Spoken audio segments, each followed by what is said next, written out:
Hello बच्चों, मैं doctor Priyanka एक बार फिर से आज आप सबके सामने। स्टूडेंट्स, आज जो मैं आप लोगों के लिए इन्फॉर्मेशन लेकर आई हूँ वो बहुत ही क्रूशियल और बहुत ही इंपॉर्टेंट इन्फॉर्मेशन है। It's related to your NET exams. NET exam that is National Eligibility Test एक ऐसा इम्पॉर्टेंट एग्ज़ाम है जो हमारे देश में काफ़ी बच्चे, इनफैक्ट लाखों बच्चे इसको एग्ज़ाम को देते हैं हर साल, साल में 2 बार। ये जो एग्ज़ाम है ये एक टीचिंग प्रोफेशन के पर्सन के लिए बहुत ही ज़्यादा इम्पॉर्टेंट है, खासकर जो कॉलेजेस में अपने आप को देखना चाहते हैं, जो कॉलेज के लेक्चरर बनना जिनका एक ड्रीम है, उनके लिए नेशनल एलिजिबिलिटी टेस्ट एक बहुत ही इम्पॉर्टेंट एग्ज़ाम है और लगभग इसके बिना किसी भी कॉलेज में आपको जॉब नहीं मिल सकता। ये एक नेसेसरी एग्ज़ाम है जो आपको देना ही पड़ेगा if you want to be a lecturer in any university of India. तो आज मैं इसी एग्ज़ाम से रिलेटेड आपके लिए कुछ जनरल एंड इम्पॉर्टेंट इन्फॉर्मेशन लेकर आई हूँ, जो क्वेश्चंस खासकर उन बच्चों के दिमाग में चल रहे होते हैं जो फर्स्ट टाइम ये एग्ज़ाम देना चाहते हैं और उनके दिमाग में बहुत सारी चीज़ें चल रही होती हैं जो वो पूछना चाहते हैं बट वो किसी से पूछ नहीं पाते हैं या उनको आंसर्स नहीं मिलते। और कुछ तो स्टूडेंट्स ऐसे भी हैं जो 2-3 बार एग्ज़ाम दे चुके हैं but still they are in doubt कि कुछ चीज़ें अगर उनको पूछनी है तो वो कहाँ जाके पूछें। तो बेसिकली ये जो एग्ज़ाम है ये कंडक्ट करता है एनटीए यूजीसी मिलकर। NTA is national testing agency and UGC is university grant commission. हम सब जानते हैं इनके बारे में। ये 2 ऑर्गेनाइजेशंस मिलके इस एग्ज़ाम को कंडक्ट करती हैं और एक बहुत ही हाई लेवल एग्ज़ाम है जिसको क्रैक करना इतना आसान नहीं है। बट अगर आपके पास प्रॉपर प्लानिंग है और प्रॉपर स्ट्रैटेजी अगर आपने बनाई है तो आप इस एग्ज़ाम को बड़े इजीली क्लियर कर सकते हैं। It just need your finished concepts, अगर आपके कॉन्सेप्ट्स क्लियर हैं। सबसे इम्पॉर्टेंट बात ये कि ये एग्ज़ाम खासकर आपके स्पेशलाइज सब्जेक्ट के ऊपर बेस्ड होता है। इस एग्ज़ाम में 2 पेपर्स लिए जाते हैं। पहला पेपर काफ़ी जनरल होता है जिसके अंदर लगभग हर एरिया से क्वेश्चन पूछे जाते हैं, चाहे वो मैथ्स हो, चाहे वो साइंस हो, चाहे वो एप्टीट्यूड हो या कोई और फील्ड हो। बट जो सेकेंड एग्ज़ाम होता है इसके अंदर, इस पेपर के अंदर, वो होता है आपका सब्जेक्ट स्पेसिफिक एग्ज़ाम जिसमें आपकी स्पेशलाइजेशन है। तो इस एग्ज़ाम से रिलेटेड मैं कुछ इंपॉर्टेंट जो इन्फॉर्मेशन आपके लिए लाई हूँ उसको एक बार जानते हैं। ये एग्ज़ाम जो है बेसिकली जून और दिसंबर में कंडक्ट किया जाता है हर साल, but due to this COVID pandemic इस बार ये एग्ज़ाम डिले हो गया और ये एग्ज़ाम डिले होकर अब सितंबर में होने जा रहा है फॉर्चुनेटली। तो सितंबर में इसकी डेट आ चुकी है, 16 to 25 सितंबर के बीच में इसके एग्ज़ाम कंडक्ट होंगे। 19 एंड 20 को ऑफ रखा गया है तो 16 और 25 डेट के बीच में इसके सारे एग्ज़ाम्स कंडक्ट होंगे। ये एग्ज़ाम ज़्यादातर हमेशा ही ऑनलाइन होता है। पहले कुछ सालों पहले तक ये एग्ज़ाम डिस्क्रिप्टिव होता था जिसमें आपको जाके लिखना पड़ता था, बट अब ये एग्ज़ाम एक तो ऑनलाइन मोड पे होता है, आपको एमसीक्यूज आते हैं और आपको वही अटेम्प्ट करने होते हैं। सारा पेपर ऑब्जेक्टिव होता है इसमें, paper 1 as well as paper 2, दोनों ही एग्जाम्स इसके अंदर पूरे आपके ऑब्जेक्टिव बेस्ड होते हैं। टोटल इस एग्जाम में मिला के 150 क्वेश्चन आते हैं। फर्स्ट पेपर में आपके क्वेश्चन होते हैं 50 और सेकेंड पेपर में आपके क्वेश्चन होते हैं 100 and each question carries 2 marks. Her question यहाँ पर 2 नंबर का होता है। तो आपका पेपर 1 जो 50 मार्क्स का 50 क्वेश्चन का पेपर है उसके अंदर आपके 100 नंबर का पेपर बन गया और पेपर 2 आपका 200 मार्क्स का पेपर बन गया। तो टुगेदर ये जो पेपर है ये 300 मार्क्स का होता है, 3 घंटे का। अब हम जानते हैं इस एग्जाम के कुछ बेनिफिट्स। नेट एग्जाम के बेनिफिट्स क्या है? सबसे पहला इसका बेनिफिट है कि आपको टीचिंग में बहुत फायदा मिलता है। इसका टीचिंग में क्या फायदा मिलता है कि आप किसी भी यूनिवर्सिटी में, अगर आपके पास नेट क्लियरेंस सर्टिफिकेट है तो आप किसी भी यूनिवर्सिटी में अप्लाई करने के लिए एलिजिबल हैं फॉर एन असिस्टेंट प्रोफेसर और उसके बाद आपका रास्ता आगे के लिए खुल जाता है। दूसरा बेनिफिट है इसमें JRF is junior research fellowship और एनी स्कॉलरशिप। अगर आपके पास JRF क्लियर है पेपर का तो आप कहीं पर भी अप्लाई कर सकते हैं फॉर फेलोशिप। ये एक JRF क्लियर करने का सबसे बड़ा बेनिफिट है। तीसरा इसका बेनिफिट है subject expert. You can be a subject expert because आपने अपने सब्जेक्ट में महारत हासिल की है, तो इस वजह से you can be a subject expert. तो आप कहीं पर भी किसी भी ऑर्गेनाइजेशन में as a subject expert apply कर सकते हैं। And fourth one is research work. It also helps you in research work. Research work किसी भी शोध कार्य में, किसी भी रिसर्च के काम में आपको इसमें जॉब इजीली मिल सकती है if you are NET clear candidate. तो ये है इसके कुछ बेनिफिट्स। इसके बाद इसकी वैलिडिटी क्या है? जो नेट एग्जाम है में एक तो खुद वैलिड कौन होता है और इस एग्जाम को क्लियर करने के बाद इसकी वैलिडिटी कब तक रहती है।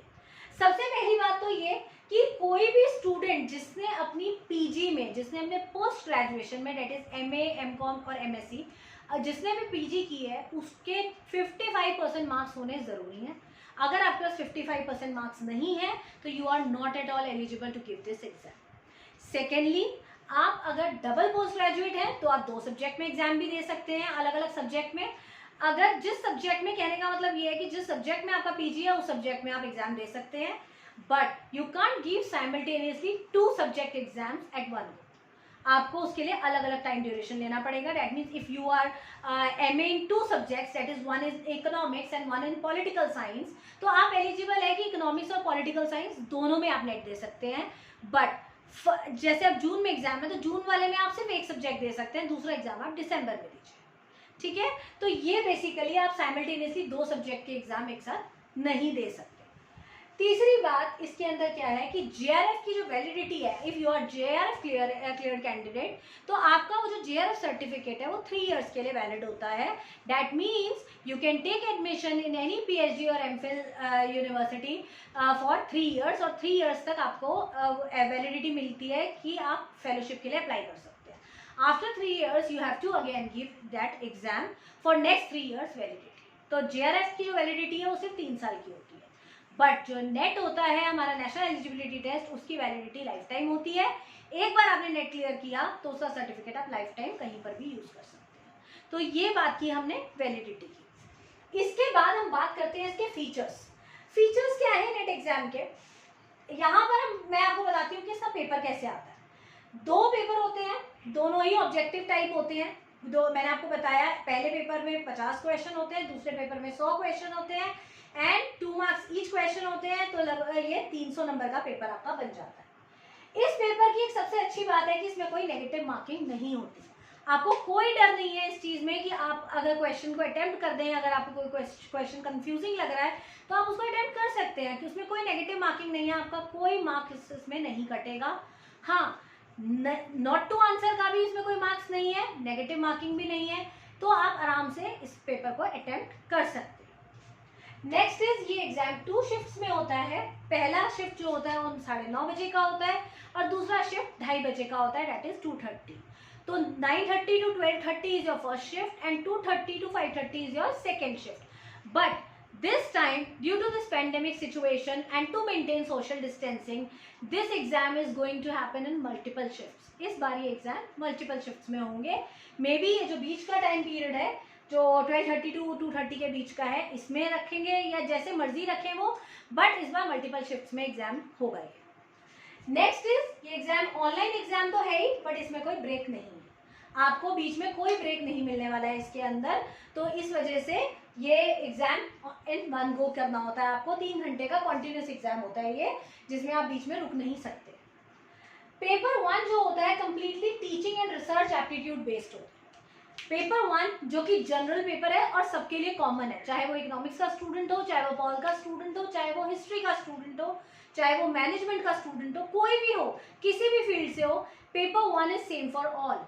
क्योंकि पेपर 1 के जो टॉपिक्स हैं वो सबके लिए कॉमन है। उन टॉपिक्स में क्या क्या आते हैं वो भी हम कवर करेंगे थोड़ी देर में।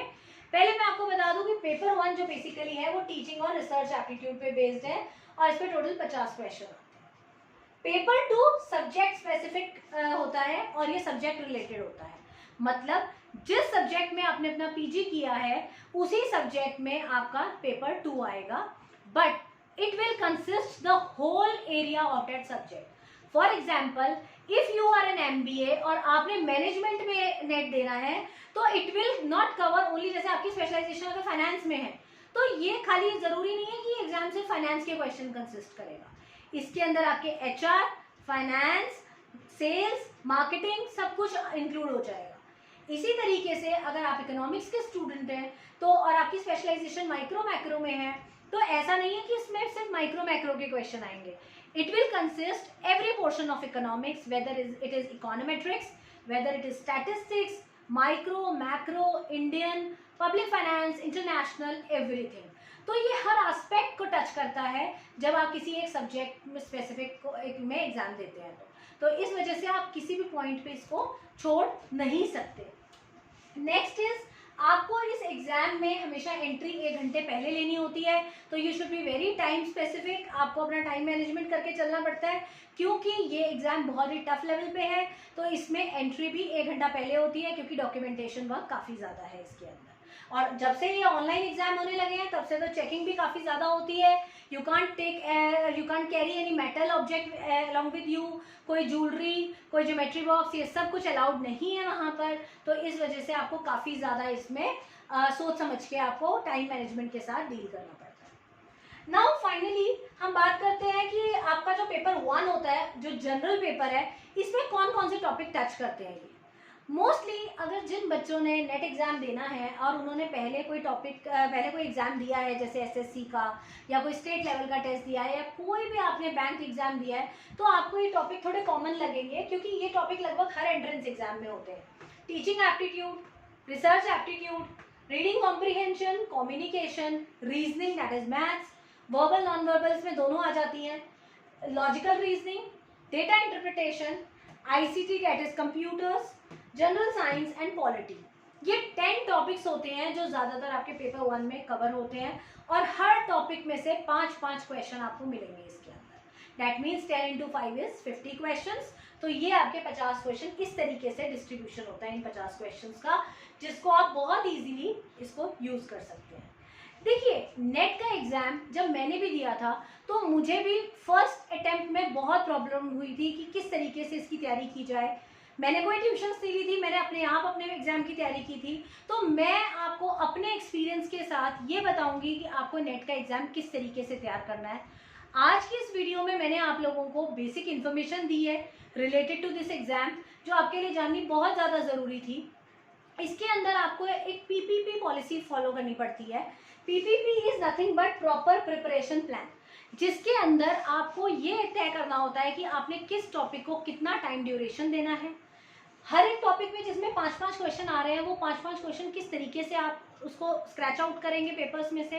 तो ये सारी टेक्निक्स मैं आप लोगों को बताऊंगी अपनी अगली वीडियो में, जिसके अंदर आपको उस वीडियो को देखने के बाद आपको काफ़ी ज़्यादा एक डायरेक्शन मिल जाएगी कि आपको किस तरीके से तैयारी करनी है।